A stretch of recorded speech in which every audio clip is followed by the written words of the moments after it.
prioritas kami ini dalam meregulasi dan mengelola tata kelola tata niaga ini adalah bagaimana konsumen itu dilindungi hak-haknya.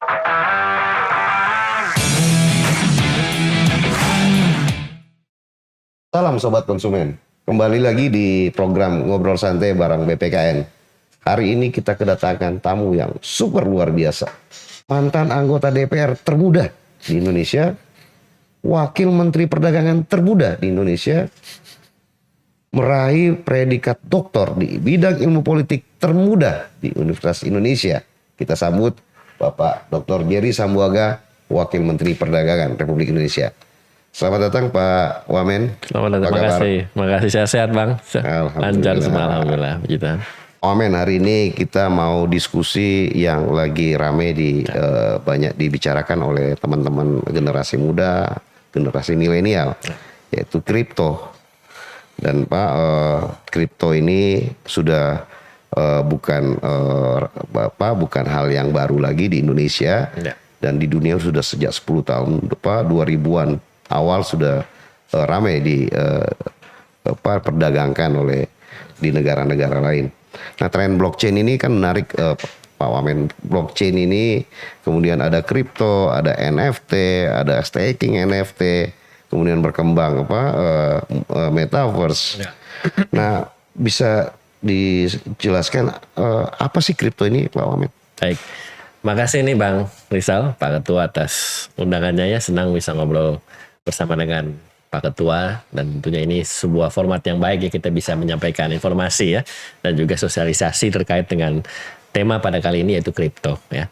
Mungkin saya sedikit masuk ke dalam pemahaman awalnya dulu, atau definisi awal dari kripto itu apa dan bagaimana kita memberlakukan kripto ya di Indonesia ini. Seperti yang mungkin sudah banyak diberitakan oleh media, dan juga kami dari Kementerian Perdagangan sudah berapa kali kita mensosialisasikan ya kripto ini seperti apa. Jadi kripto itu kalau di Indonesia itu adalah aset komoditas ya. Nah, makanya saya selalu sampaikan kepada kawan-kawan setiap kali kesempatan, setiap kali ada acara dan setiap kali ada forum atau diskusi terkait dengan kripto, sosialisasi kripto atau literasi soal kripto, kami selalu menyebutnya, kita konsisten dengan penyebutannya, istilahnya adalah aset kripto ya, atau bahasa Inggrisnya crypto assets ya, bukan cryptocurrency ya. Kenapa? Karena memang di Indonesia ini kripto itu tidak bisa dijadikan alat bayar ya. Kripto itu didefinisikan dan juga dijadikan dan juga diperlakukan sebagai komoditas ya, karena kami mengacu kepada undang-undang yang mengatakan bahwa alat pembayaran yang sah di Indonesia ini hanyalah cuman rupiah. Cuman satu itu yang diakui, ditetapkan, dan kita jalankan ya. Bahkan di Indonesia kita tidak bisa bayar pakai mata uang asing, US dollar atau apa, tidak bisa, karena memang alat pembayaran yang sah itu hanyalah rupiah ya. Sehingga kripto itu tidak bisa dijadikan alat bayar. Nah, makanya penyebutannya pun kami selalu berusaha untuk memberikan persepsi yang tepat, yaitu bahwa kripto ini adalah aset kripto atau kripto aset.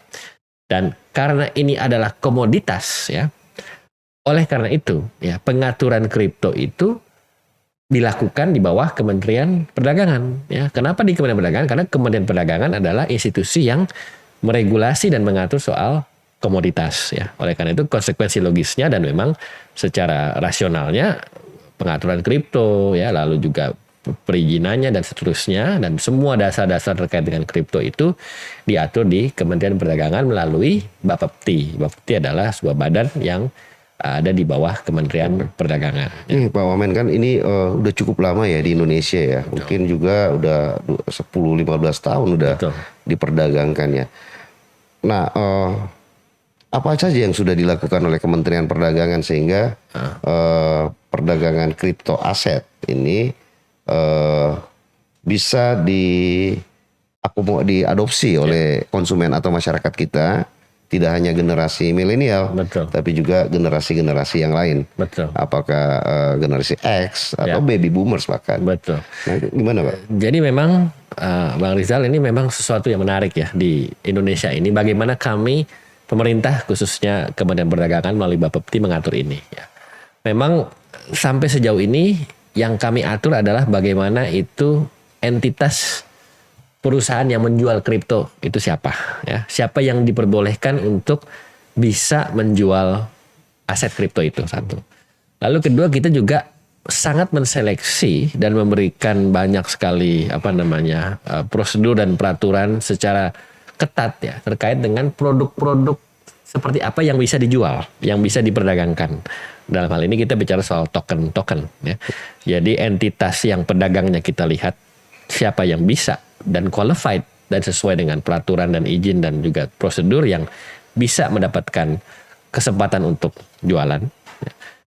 Jenis dari tokennya juga kita juga seleksi. Jadi gini, ada perusahaan yang memperdagangkan, betul. Ada entitas yang memproduksi. Ya, produk dari yang diperdagangkan oleh entitas tadi, oleh trader tadi. Ini diatur oleh itu diatur oleh Kemendak ya melalui Bapepti. Dan kami memang sangat memberikan istilahnya passing grade yang sangat selektif, karena kami juga tidak mau sembarang PT, sembarang perusahaan ya, sembarang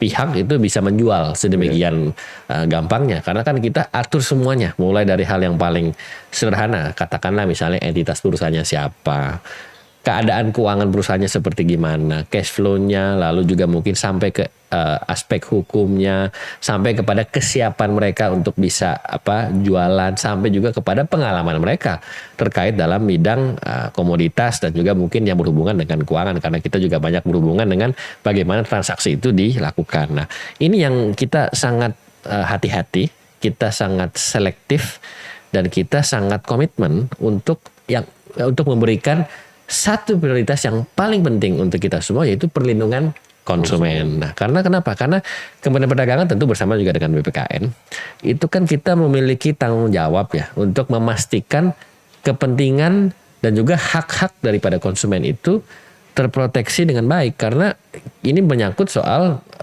pembelian, soal penjualan yang memang berhubungan langsung dengan para konsumen. Oleh karena itu, prioritas kami ini dalam meregulasi dan mengelola tata kelola tata niaga ini adalah bagaimana konsumen itu dilindungi hak-haknya. Jangan sampai ada korban, jangan sampai ada kerugian yang mungkin disebabkan oleh oknum-oknum, jangan sampai ada ya katakanlah hal-hal yang sifatnya membahayakan ya untuk konsumen. Nah, ini yang menjadi prioritas kami. Makanya oleh karena itu kami selektif dalam meregulasi PT-PT atau perusahaan yang mau melakukan aktivitas harga kripto, dan kami juga menseleksi token-token apa yang boleh diperjualbelikan dan diperdagangkan. Ada berapa banyak sih entitas yang boleh memperdagangkan kripto sekarang? Sampai per hari ini kita berkembang pesat ya Pak Rizal ya. Dari mulai ini kita coba atur di tahun 2020 awal sampai sekarang 2022, sekarang ini di bulan Juli pada saat kita melakukan podcast ini.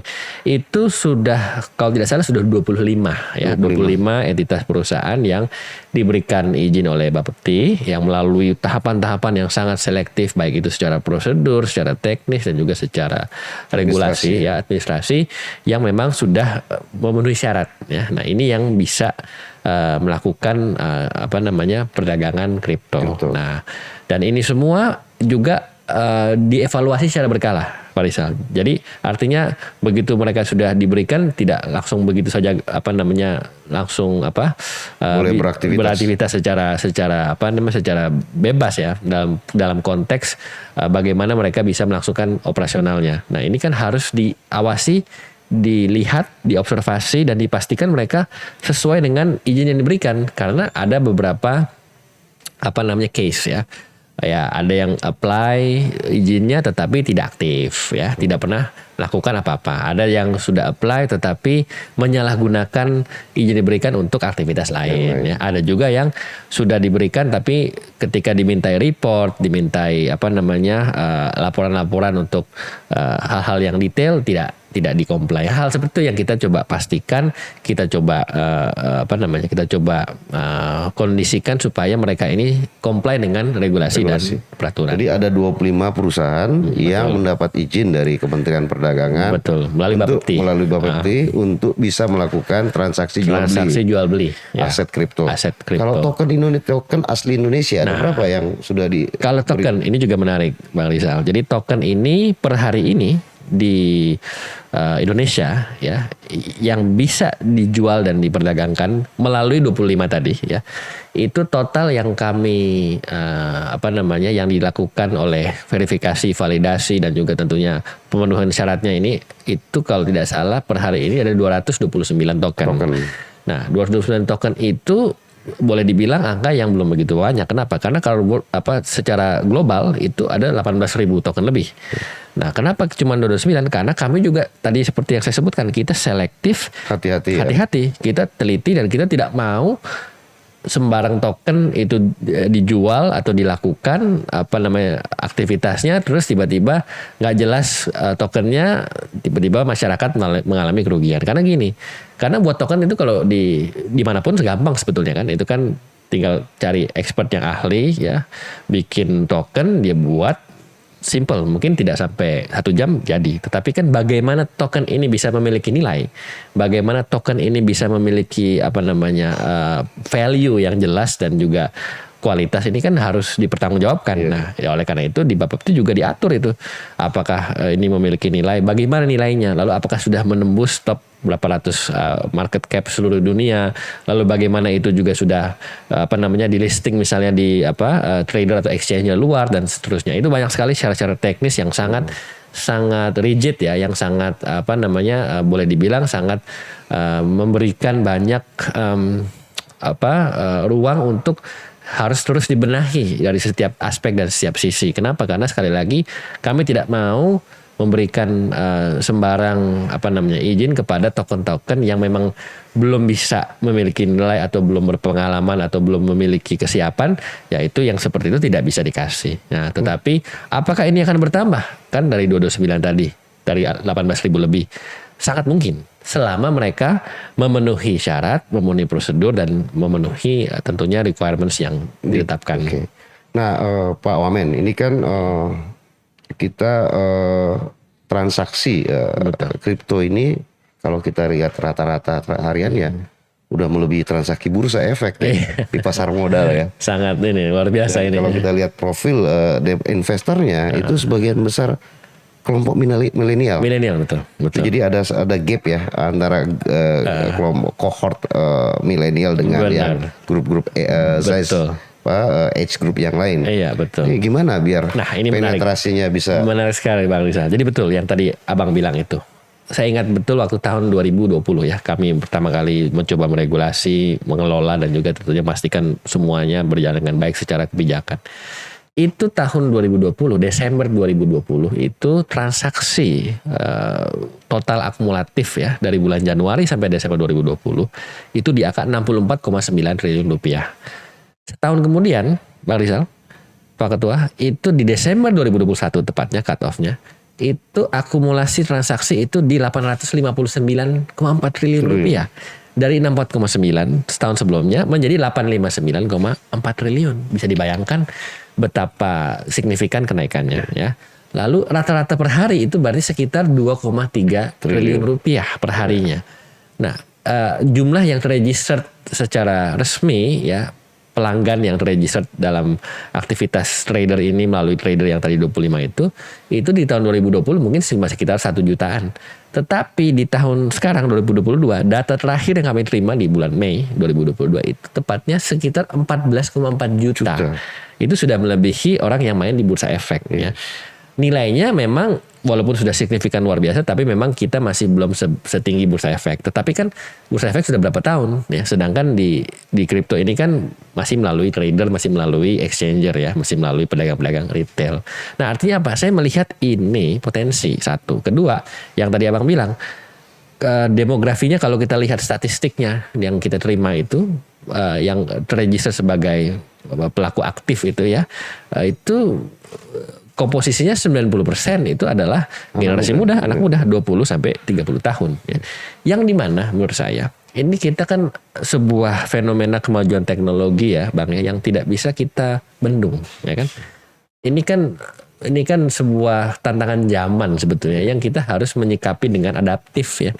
Saya selalu katakan kepada kawan-kawan, kepada teman-teman, baik itu kepada para pelaku, kepada para pengamat dan siapapun stakeholders ya, pemangku kepentingan.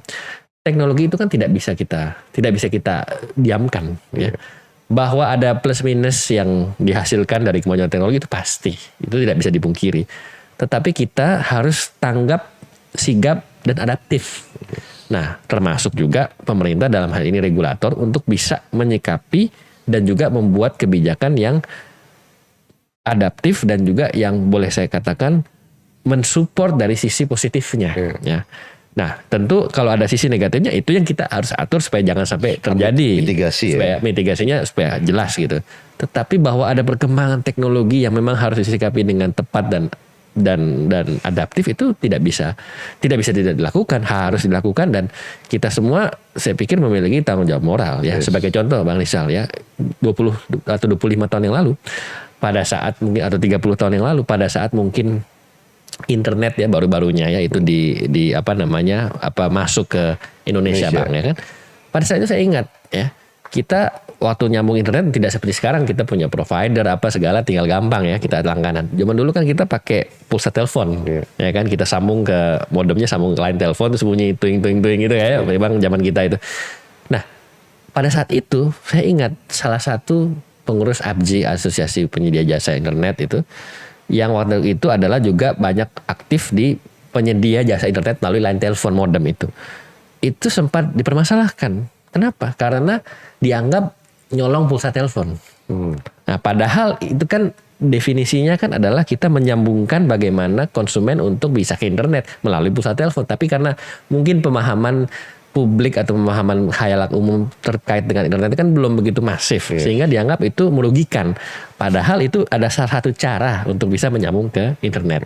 Nah, kalau saja kita tidak secara tepat atau secara adaptif menyikapi hal itu, mungkin penerimaan internet di Indonesia akan lebih lama lagi. Tapi untungnya ya, puji Tuhan, alhamdulillah cukup cepat responnya terhadap ini sehingga akhirnya dibuatlah undang-undang terkait dengan internet dan juga peraturan turunannya ya, yang bisa membuat akhirnya penyedia jasa internet itu bisa lebih cepat dan lebih responsif untuk menyediakan itu. Jadi sehingga tidak dipermasalahkan lagi bagaimana menyambung lewat line telepon. Nah, itu kan contoh kecil Bang. Jadi bagaimana ada gap usia, demografi, ada gap knowledge ya, ada knowledge gap juga ya di masyarakat kita. Kalau saya berpikiran yang kita lihat di Indonesia secara umum ya, mungkin kita bisa bisa lihat beberapa fenomena yang terjadi.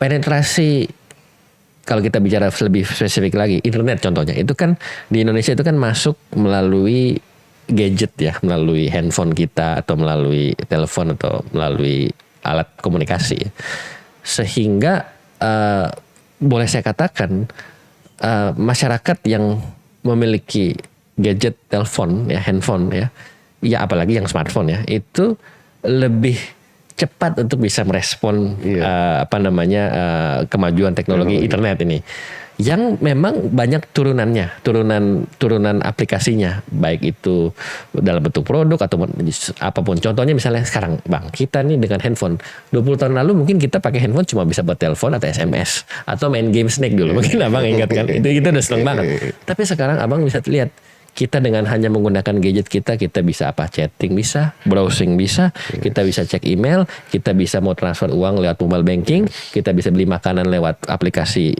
makanan atau aplikasi transportasi mau jalan kemana-kemana. Artinya itu kan sangat mempengaruhi kehidupan kita sehari-hari, di mana penetrasi internet itu juga masuk lewat handphone. Nah, makanya saya juga sebetulnya bersyukur ya bahwa di Indonesia ini karena memang penetrasi internetnya masuk lewat gadget handphone, dan di mana boleh dikatakan hampir semua masyarakat kan mayoritas memiliki handphone. Mungkin belum semuanya smartphone, tapi kan sudah banyak yang punya smartphone.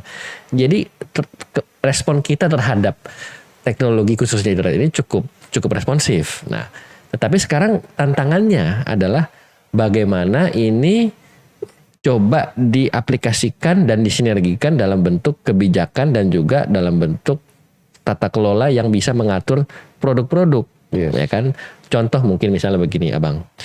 Ya, dulu mungkin tahun-tahun yang sebelum-sebelumnya ya, waktu pertama kali aplikasi ojek online misalnya, ojek online baru mulai beroperasi kan, itu kan sempat rame kan, diprotes oleh beberapa kalangan, termasuk banyak mempertanyakan sisi regulasinya, sisi legalitasnya dan Maksudnya seterusnya. bisnis konvensional. Ya, bisnis konvensional diprotes oleh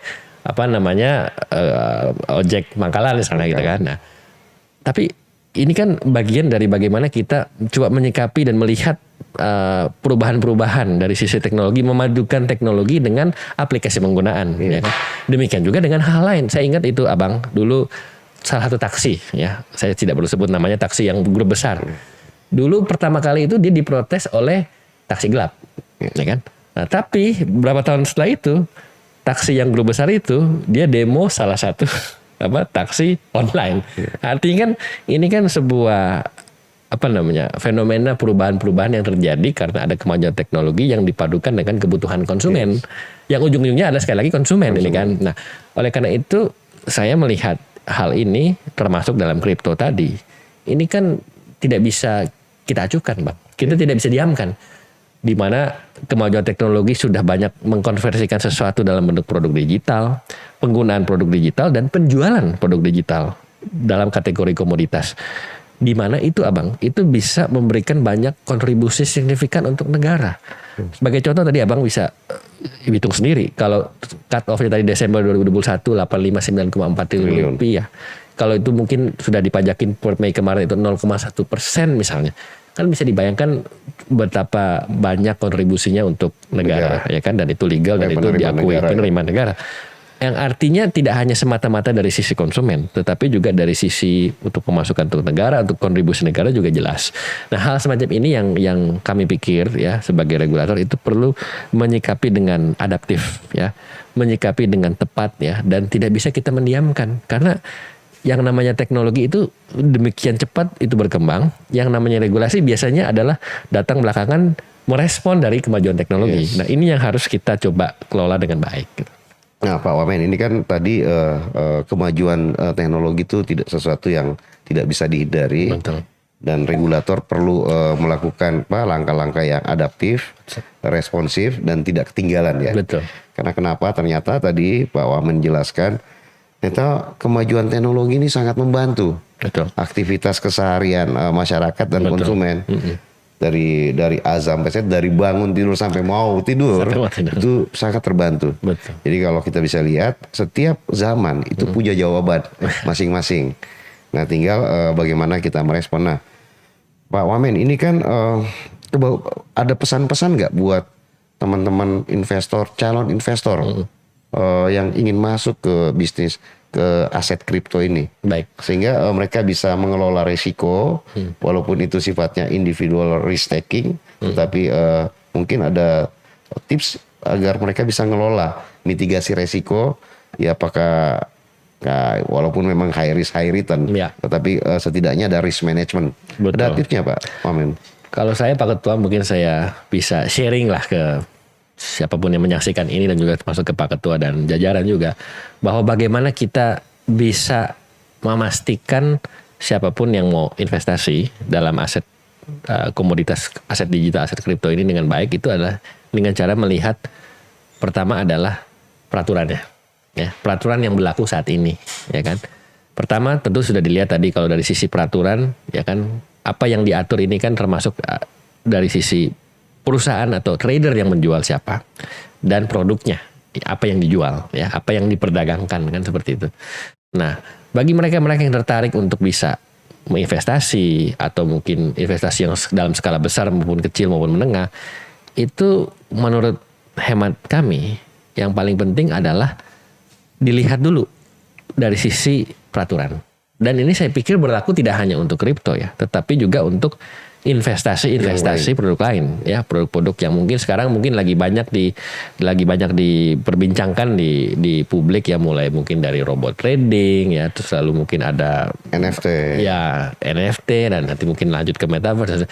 Tapi juga banyak produk-produk yang mungkin tidak digital, yang mungkin yang konvensional, yang mungkin juga banyak sedang menjadi bahan pembicaraan. Nah, kunci daripada itu semua menurut hemat kami sebagai regulator adalah memastikan supaya sekali lagi itu peraturannya jelas, jalan ya, dan dia mengikuti peraturan itu atau tidak, ya kan? Makanya kalau misalnya contoh ya, ada konsumen dia ditawarkan, misalnya soal kripto ya, dia ditawarkan beli kripto di Indonesia oleh perusahaan yang tidak memiliki izin. Nah, apa yang bisa saya sampaikan dengan jelas di sini adalah jangan coba lakukan itu. Karena kenapa? Pertama, dia tidak memiliki kejelasan dan izin untuk bisa berjualan, dan ini entitas ini, katakan oknum entitas ini mau menawarkan kepada konsumen, berarti kan tidak jelas keberadaannya dan tidak jelas juga kelangsungannya seperti apa. Nah, saya sarankan jangan, kalau ditawarkan itu tanya dulu, ini perusahaan atau ini entitas sudah memiliki izin atau tidak, ya kan? Nah, kalau tidak, jangan. Nah, lalu yang kedua, juga dilihat produknya. Nah, seperti tadi saya bilang, ada kalau untuk kripto, aset kripto ada 229. Nah, produk yang dijual itu yang di Indonesia, yang mau dibeli di Indonesia dengan menggunakan keberlangsungan ekosistem Indonesia ini, dilihat dulu apakah itu masuk dalam 229. Yes. Kalau dia tidak masuk, saya sarankan dan saya himbau jangan, karena dia belum terlisted dalam dalam environment atau ekosistem yang diakui di Indonesia melalui Bapepti Kementerian Perdagangan. Jadi bagi teman-teman calon investor atau investor yang saat ini Pak aktif melakukan perdagangan, amati, lihat apakah platform tempat transaksi itu punya izin beroperasi di Indonesia atau tidak. Yang pertama, yang kedua amati produknya, tokennya, koinnya, apakah dia memiliki underlying yang yang jelas, punya, yang diakui oleh Bapepti, sehingga teman-teman bisa memilih untuk berinvestasi di kripto. Ya, karena itu, dan ini saya pikir berlaku juga untuk semua produk investasi. Karena banyak konsumen datang kepada kami mempertanyakan, ini produk punya izin tidak? Banyak juga oknum-oknum yang mengaku memiliki izin, tapi setelah ditanya, coba lihat izinnya dari Kemendak ada nggak bisa jawab. Nah, hal seperti itu yang kita harus kritis juga. Kadang-kadang kan banyak lewat sales, lewat marketing atau lewat agent nawarin. Kita harus tanya dulu, benar nggak ini, jelas nggak ini PT abal-abal nggak, produknya jelas nggak atau abal-abal nggak, udah punya izin atau belum. Kalau belum punya PT-nya ataupun produknya, jangan, karena tidak bisa ada kepastian dan juga tidak ada keberlangsungan yang jelas terkait dengan entitas tersebut ataupun produk tersebut. Nah, Pak Wamen, kalau misalnya teman-teman calon investor pengen ngelihat token asli Indonesia 229 itu bisa ngeliat di mana, Pak? Nah, kebetulan kami di Bapepti ada websitenya, ada itu dilihat listnya 229 itu nama-namanya apa saja. Memang dari 229 itu belum semuanya token Indonesia. Ada beberapa yang sudah masuk di situ. Nah, disinilah saya juga mengajak kepada anak-anak muda khususnya ya, yang memang developer token atau memang yang antusias dalam membuat token, silakan berkreasi, silakan buat token selama mengikuti peraturan ya. Karena memang dari 229 yang diakui dan juga itu diizinkan oleh Bapepti itu kan memang sebagian besar masih token luar. Makanya saya selalu dalam setiap kesempatan selalu menghimbau nih ke anak-anak muda yang memang antusias dan memang semangat untuk buat token dan memiliki kemampuan, silakan buat aja token sebanyak-banyaknya dan ikut peraturan. Ya memang belum tentu semua token juga akan diakui. Kadang kan kita lihat spesifikasinya, teknisnya, prosedurnya, baik juga value dan seterusnya. Tapi ini kan adalah kesempatan sebetulnya di mana anak-anak bangsa bisa buat token made in Indonesia 100% karya anak bangsa dan bisa diperdagangkan. Karena gini Bang, kita kan bangga kalau ada token made in Indonesia, asli buatan Indonesia, itu bisa diperdagangkan dalam sebuah market cap-nya 10 besar dunia lah kira-kira. Ya, mungkin 50 besar atau 100 besar pun kita bangga. Dan itu bisa dibeli, misalnya token Indonesia ini bisa dibeli orang di Afrika, di Eropa, di Amerika, kan kita bangga. Kalau orang kita beli Bitcoin ya itu kan mungkin sudah biasa kan. Tapi kalau token kita dibeli sama orang-orang dari luar negeri dan itu mereka antusias, dan itu kan memiliki satu lagi potensi sebetulnya untuk pemasukan dan juga untuk ekspor. Makanya selalu saya sampaikan, produk-produk digital, produk-produk modern seperti kripto, aset kripto, ini kan potensi untuk ekspor Bang, untuk pemasukan, untuk penghasilan, dan tidak hanya untuk dari sisi komersialnya, tetapi juga dari sisi leverage kita, bargaining power kita, untuk memastikan bahwa produk-produk ini berjaya di tingkat global. Dan itulah yang saya pikir perlu menjadi salah satu dorongan ya buat kita semua untuk bisa membentuk ekosistem yang sehat untuk para pelaku, developer, dan seterusnya untuk bisa berpartisipasi secara lebih aktif. Wah, luar biasa nih Pak Wamen. Jadi ada lagi satu kesempatan ya buat teman-teman generasi muda atau para developer ya, bisa membuat itu kalau memang tertarik, bisa create token tentu dengan beberapa syarat yang sudah ditentukan oleh Bapepti ya, Kementerian Perdagangan, dan itu jadi satu peluang buat kita ya Betul Pak sekali. Wamen ya. Baik Pak Wamen, terima kasih. Tentu kita menunggu ya perkembangan kripto ke depan. Ya. Kita berharap kripto ini bisa menjadi familiar bagi seluruh kelompok umur tentunya, tidak hanya di kelompok milenial. Betul sekali. Karena dunia ya suka tidak suka, kita harus bisa merespon, bijak menyikapi kemajuan teknologi. Betul Terima sekali. kasih Pak Wamen sudah Terima kasih bergabung banyak. pada acara Ngobrol Santai Terima kasih. bareng BPKN. Siap. Nah, Sobat Konsumen, itulah perbincangan kita dengan Bapak Wakil Menteri Perdagangan Dr. Jerry Sambuaga tentang kripto dan dinamika. Nah, kripto ini menjadi satu aset komoditas yang boleh diperdagangkan dengan regulasi yang sudah diatur dalam peraturan Bapepti ataupun peraturan Menteri Perdagangan yang juga diatur dalam satu undang-undang nomor 10 tahun 2011. Nah, bagi sobat konsumen yang ingin berinvestasi atau ingin tanya-tanya, silakan kunjungi ke website Bapepti, juga bisa ke website Kementerian Perdagangan Republik Indonesia, atau bisa dengan hotline BPKN. Tetap berhati-hati dalam memilih investasi. Tadi ada tips, amati perusahaan platform tempat jual beli aset dan amati produknya. Risiko selalu ada, dan tentu paradigma high risk high return juga tetap berlaku. Sampai ketemu di program Ngobrol Santai bareng BPKN di episode berikut. Salam sobat konsumen.